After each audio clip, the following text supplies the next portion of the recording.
Guys, right on location. We got the woods in front of us. This is the woods we'll be in today, and we'll be having a look around, see what's happening. I'll be doing a review on the honey stove in a minute. We just need to get in. Watch this barbed wire here. Oh yeah. Oh. Houston, we have a problem. Oh. We have a rocket and 2 fuel canisters caught up in barbed wire fence. Oh my god. Guys, I'll get back to you and do that review as soon as I've checked. Everything is still in order. See you in a minute. So guys, we have checked, everything's all in order. No major surgery required, and let's start the review on the honey stove. 342 grams is the complete weight of this stove, so it is light as, and when you open it up, it comes in a really good sheet, and then you just pull your stuff out of there, a sheet or a pouch, whatever you want to call it. It is well made. This is what comes inside it.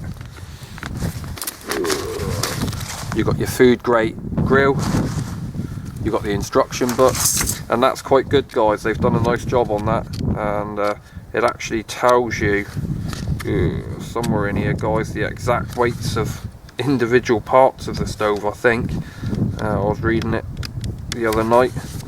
Not that it matters to me. If I like it, I'll carry it. Yeah, 342 grams complete weight, and you get a nice book. It's got some recipes in there that look quite interesting as well. So there's your idiot instruction guides, and you don't really need that. It comes with, you get 5 sides, a door, and you get 2 base plates. Your added bonus, guys, is you get in the pocket stove and you'll get in the bigger stove, because they've given you 2 base plates there for it. And that's quite a nice feature actually, because the little day hikers, this little stove is really good enough. I've got to say, guys, putting this together, it can be a bit fiddly at first. I always put the door on last, and that's the door, and all the rest are sides. Alright, so all you do is you slot them together like that, get another one, and bearing in mind, guys, my hands are absolutely frozen. You wouldn't believe how cold it is here today. This wind is not very good at all. So all I do is I put them together. I now need to put the base in, but I need to work out, guys, which way my door's going to slide in. And my door will slide in that way, if you look. So I want my base down that end, and on there you've got that, always that flat tab will always go to the front of your stove or your door. That's where you're aiming for it. That just slides on, and that's that one all built. Lovely. And the pocket stove, that would be a great addition to anyone's kit. I have got the pocket stove. I actually give it to my brother. He's really enjoying it, and he's actually got that in his bug out bag and uses it very often. So there you go, there's that one, and then we'll move on to the bigger stove. Once you've taken that out, there's no need to keep collapsing it all, guys. You can simply just keep adding them. Hopefully, if you keep adding them as best you can, and I find it easier just to rest it on my leg, where I can move things like this and all into place. Once again, I'm now set up. All I need to do is work out my best way if I'm going to have my door. My door needs to be slid down, like so. So the bottom of the stove this time, guys, I really want it. I think I'll have it down the bottom end there. So I'm going to put the door in down there. I'm going to put this together, put that one in, put that one in, and you'll notice that it all just eventually slots into place. So I'm ended up with that. Hopefully you can see this, guys. It's quite hard filming it. And once that's in, my door can be just slid up or slid in, however you want it. I don't think there's any right and wrong really over which way you have your door. It does slightly differ. There's a bit of a lip there now if you have it that way. If you put the plate in the other way, the doorway, sorry, the other way, you haven't got that lip. But I quite like having the lip at the bottom instead of having nothing there. So that's that one all set up, guys. It's as easy as that. My hands are actually cold, really struggling at the moment. Put the fingers together, and obviously inside that you can use that, which is to hold a Trangia burner or different fuel burners. That fits in them slots, and it fits in quite nice and snug there. There you go, that's in. And as you can see, you can adjust the height on that up and down wherever you want to put it. Guys, you could even raise that floor and have it as high as you want if you were burning tablets and that type of thing there. The thing is that this stove is missing, and I will tell you now, guys, that it is missing, and that annoyed me a little bit. I'll put it together again because I am going to show you. Was if you don't want to use your grill size, or you don't want to use that grill, guys, you may find that you need some pegs, and they don't come with the stove. You can use your tent pegs or whatever, but that quite annoyed me, and I found that a bit not right that they didn't include a couple of simple pegs, because obviously your average pot will just fall.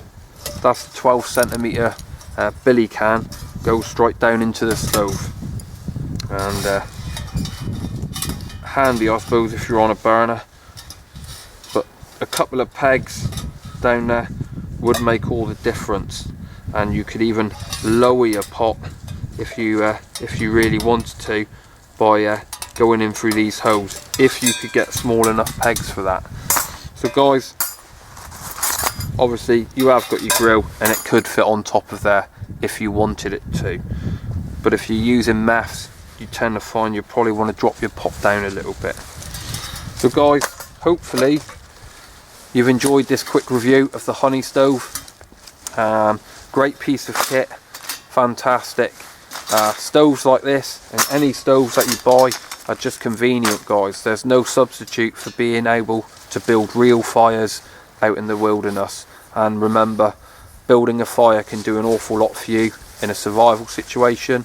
It can do an awful lot for you if you're just in a world of hurt at the moment, and you've bugged out.